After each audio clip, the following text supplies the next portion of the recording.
Convido a fazer uso da palavra o nobre deputado Carlos Neder.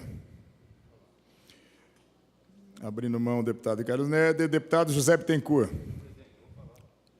Opa, perdão, nobre deputado Carlos Neder. Vossa Excelência fez uma manifestação que se dirigia para o plenário e o meu entendimento é que Vossa Excelência tinha aberto mão da palavra. Com a palavra, o nobre deputado Carlos Neder. Senhor presidente desta sessão, senhoras e senhores deputados, telespectadores da TV Assembleia, público que nos assiste nessa sessão, nós realizamos, o deputado Adriano Diogo, a vereadora Juliana Cardoso, da capital, e eu, uma sessão em homenagem ao Instituto de Pesquisas Tecnológicas do Estado de São Paulo. O IPT completa agora 114 anos de existência, tendo por missão dar suporte tecnológico ao setor produtivo, público e privado, e subsidiar a formulação, implementação e avaliação de políticas públicas em diferentes áreas.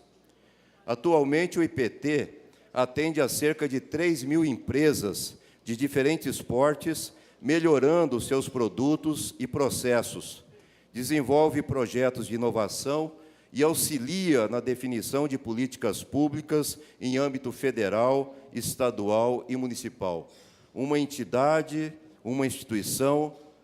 reconhecida no mundo todo pela excelência do trabalho que desenvolve.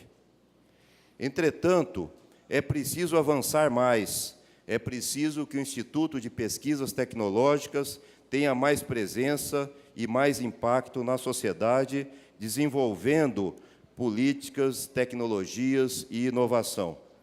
Na audiência que realizamos no Salão Nobre da Câmara Municipal de São Paulo, nós contamos com a participação do corpo dirigente do Instituto de Pesquisas Tecnológicas. E lá esteve representando o seu corpo dirigente,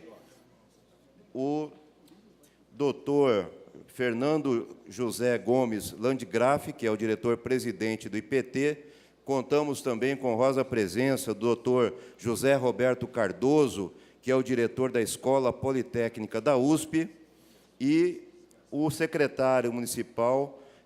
de Trabalho, Empreendedorismo e presidente do Conselho Municipal de Ciência, Tecnologia e Inovação, que é o secretário Eliseu Gabriel, além do deputado federal Newton Lima, do deputado estadual Adriano Diogo e da vereadora Juliana Cardoso. Falando como representante dos profissionais no Conselho de Administração do IPT, e sendo ela presidenta do Conselho de Representante dos Empregados no Instituto, tivemos a participação da pesquisadora Rosmari Zenha. E, senhor presidente, eu considero importante que todo o Estado de São Paulo conheça o teor do pronunciamento feito pela Rosmari Zenha em nome do conjunto dos técnicos, profissionais e trabalhadores do Instituto de Pesquisa Tecnológica, razão pela qual eu solicito que o inteiro teor do pronunciamento feito pela Rosmari Zenha seja publicado em Diário Oficial como parte anexa deste pronunciamento. Gostaria de dizer que, ao fazermos a defesa desses 114 anos do Instituto de Pesquisa Tecnológica e de projetarmos o seu futuro, ao mesmo tempo, o que nós desejamos é que haja um fortalecimento dos institutos públicos de pesquisa no Estado de São Paulo. E eu apresentei um projeto de resolução na Assembleia Legislativa, criando uma frente em defesa dos institutos públicos de pesquisa. E esse projeto, criando a frente parlamentar, foi apresentado no ano de 2005. E, ao retornar a esta Assembleia Legislativa, eu observo que tramitou muito lentamente esse projeto de criação da Frente Parlamentar. Vejam que o projeto é o de número 30 de 2005, e ele dispõe sobre a criação da Frente Parlamentar em defesa dos institutos públicos de pesquisa. E, na sua justificativa, nós elencamos quais são os institutos públicos existentes hoje no Estado de São Paulo e a necessidade de nós termos uma frente parlamentar que, com caráter suprapartidário, atue no sentido do fortalecimento desses institutos. Então, senhor presidente, eu solicito que cópia desse pronunciamento seja encaminhada ao presidente da Assembleia Legislativa de São Paulo, deputado Samuel Moreira, que seja encaminhado a todos os membros que compõem a mesa diretora da Assembleia, para que agilizemos a votação do projeto que institui esta frente parlamentar na Assembleia Legislativa e que todos nós somemos esforços para que esta frente funcione o mais rapidamente possível. Muito obrigado. Dando sequência no grande expediente, em permuta com a deputada Thelma de Souza, deputado Carlos Nede. Vossa Excelência dispõe de 10 minutos, meu caro deputado.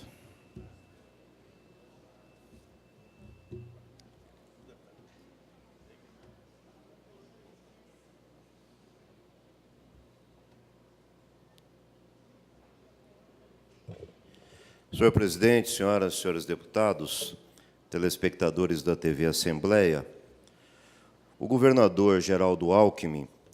editou o decreto número 59.327,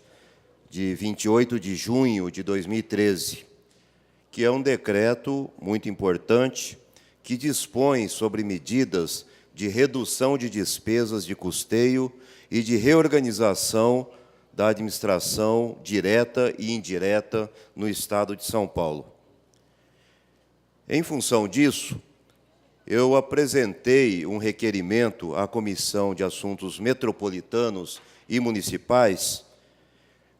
sugerindo que nós realizemos na Assembleia Legislativa uma audiência pública para discutir o porquê deste decreto e as consequências que ele trará, na medida em que algumas medidas são de competência do Poder Executivo e outras vão exigir uma manifestação do Poder Legislativo. Quero aqui comunicar com alegria que 10 dos 13 membros da Comissão de Assuntos Metropolitanos e Municipais aprovaram, por unanimidade, o requerimento feito por este deputado, de tal sorte que realizaremos, no dia 10 de outubro, às 9 horas da manhã, no auditório Franco Montoro, esta audiência pública para discutir o decreto 59.327 deste ano. Para a realização da audiência pública, eu propus que sejam convidados o secretário de Desenvolvimento Econômico, Ciência e Tecnologia,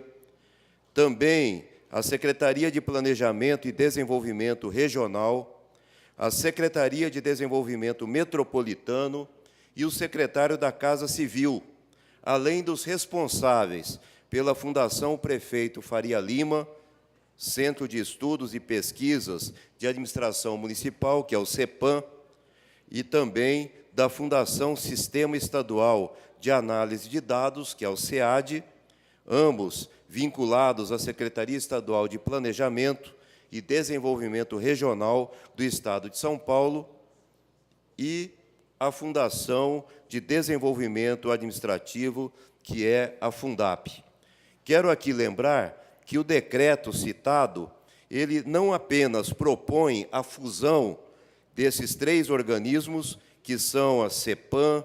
Fundap e SEAD, mas também propõe o encerramento das atividades da Companhia Paulista de Eventos e Turismos e também a SUTACO, que é a Superintendência do Trabalho Artesanal nas Comunidades. Claro é que, se o governador Geraldo Alckmin propõe a fusão de 3 órgãos,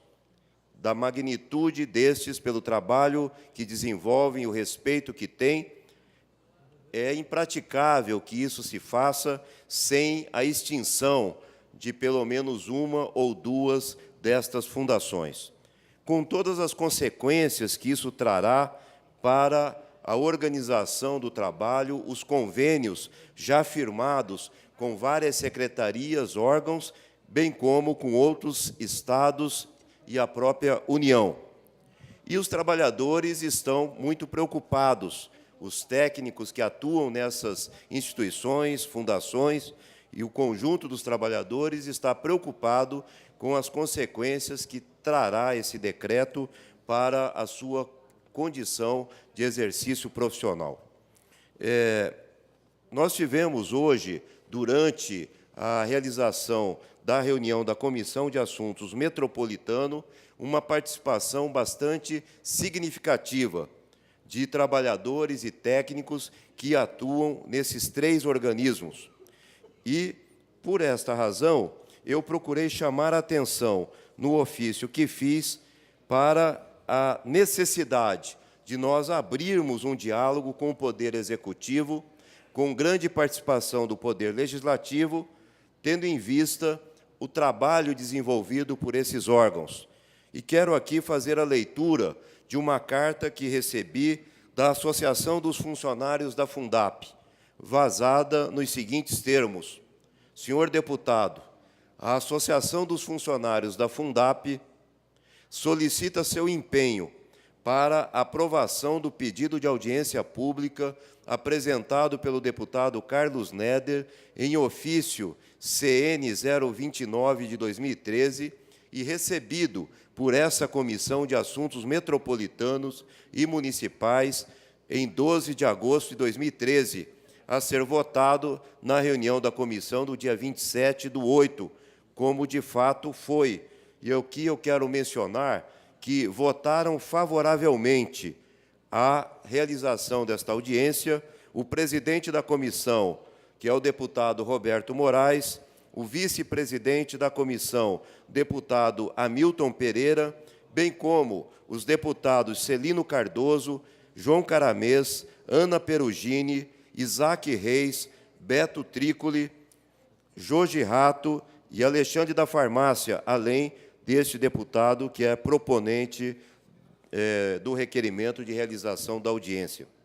Continua o texto aqui da Associação dos Funcionários. A audiência pública visa a aprofundar as discussões sobre a edição do Decreto 59.327, de junho de 2013, que dispõe sobre medidas de redução de despesas de custeio e de reorganização no âmbito da administração direta e indireta pelo Governo do Estado de São Paulo.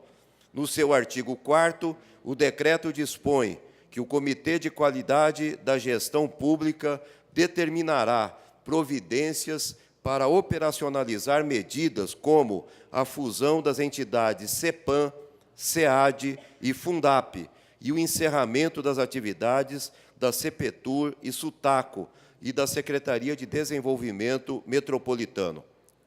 Consideramos que tais medidas devem ser amplamente discutidas pelos atores que compõem as instituições envolvidas nas mudanças, ou seja, trabalhadores que atuam nos órgãos, assim como dirigentes e titulares das pastas às quais essas fundações estão vinculadas. Nesse sentido, portanto, manifestamos aqui nosso integral apoio à requisição de uma audiência pública nesta Casa Legislativa, feita pelo deputado Carlos Neder. Na oportunidade, reiteramos nosso pedido de especial atenção de Vossas Excelências. Esse ofício foi dirigido a todos os membros da comissão para os desdobramentos que tais medidas podem provocar no funcionamento e sobrevivência dessas fundações, na situação dos seus trabalhadores e na defesa da excelência do serviço público. E também recebemos, nós, os membros da comissão, outros documentos trazidos pelos trabalhadores que atuam nessas fundações e órgãos. E eu gostaria aqui de fazer referência a 2 desses documentos. Uma carta aberta em defesa das fundações CEPAM, Fundap e SEAD, que é assinada pela Associação dos Funcionários da Fundap, pela Associação dos Funcionários da Fundação Prefeito Faria Lima e Assembleia de Funcionários do SEAD. E, ao lado disso, um outro documento muito importante, documento esse que é assinado por Maria Alice Ferreira Moura, diretora-presidente da Associação dos Funcionários da Fundap. Documentos que ajudam a esclarecer as preocupações desses trabalhadores, que trabalho vem sendo desenvolvido pelas fundações e órgãos mencionados e os riscos envolvidos nesse decreto, pela magnitude das mudanças que pretende fazer, sem que tenha havido uma discussão com o corpo dirigente desses órgãos, bem como com os trabalhadores envolvidos e até mesmo as diversas secretarias que se beneficiam desse trabalho. Quero citar aqui, por exemplo, um trabalho desenvolvido pela Fundap, junto com a Secretaria de Estado da Saúde, que é o Programa de Aprimoramento Profissional, mais conhecido como PAP. Esta alteração que se propõe na Fundap trará consequências no contrato firmado com a Secretaria de Estado da Saúde, por meio do qual nós temos o ingresso de 1.000 profissionais de nível superior recém-formados que fazem uma pós-graduação sensu lato através desse programa de aprimoramento mediante convênio entre a Fundap e a Secretaria de Estado da Saúde. Senhor presidente, eu solicito que esses dois documentos, a Carta Aberta em Defesa das Fundações CEPAM, Fundap e SEAD, bem como o documento firmado pela diretora-presidente da Associação dos Funcionários da Fundap, sejam esses dois documentos anexados como parte integrante deste pronunciamento e que cópia deste pronunciamento seja encaminhado ao líder de governo nesta casa, bem como ao presidente da Assembleia Legislativa de São Paulo, de tal sorte que tenhamos garantido a participação dos nossos convidados, secretários aqui nominados, porque de nada adianta nós fazermos uma audiência pública mediante convite para um tema de tal importância se não tivermos a participação correspondente dos representantes do Poder Executivo. Muito obrigado.